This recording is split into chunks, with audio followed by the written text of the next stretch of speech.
అరే తౌఫిక్ భాయ్ ఏమైంది తౌఫిక్ భాయ్? ఏమైంది ఏంట్రా అక్కడ సర్కస్ నన్ను ఎంకరేజ్ చేయమంటావు ఏంటి? కరెక్టే, నాకు కూడా అట్లానే అనిపించింది. ఏం చేస్తున్నారా ఇక్కడ?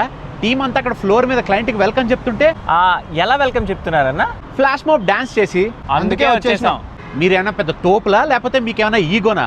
మీకు డాన్స్ చేయడానికి ఏంట్రా మాయరోగం? అన్నా మేము సాఫ్ట్వేర్ ఎంప్లాయీస్ అనుకుంటురా డాన్స్ ప్రోగ్రామ్ లో అమ్మా అమ్మా నే పసివానమ్మా అనుకుంటురా? అది కాదురా, ఇది మన ఇండియన్ కల్చర్ రా. అలా డాన్స్ చేసి క్లయింట్కి వెల్కమ్ చెప్పడంలో తప్పేంటి? ఆపన్నా, ఆడు మన క్లయింట్, ఆడు మనకు పని ఇస్తాడు, మనం పని చేస్తున్నాం అంతే. మహా అయితే బొకే ఇచ్చి వెల్కమ్ చెప్పండి, లేదంటే హైదరాబాద్ ఉస్మానియా బిస్కెట్లు వేసి నోట్లో పెట్టండి. అంతేగాని ఆడు రాగానే అని డాన్సులు మాత్రం వేయద్దు. రేయ్ మీకు తెలియదురా, క్లయింట్ని ఇంప్రెస్ చేస్తే మన life. Bloody unprofessional corporate companies.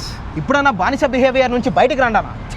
అప్పులు ఉన్న గారు పని చేస్తున్నాను. నేను కూడా తౌఫిక్ భాయ్ ఈఎంఐస్ ఏం చేయమంటావు? మంత్ అయితే నవ్వుకోండి, బాగా నవ్వుకోండి.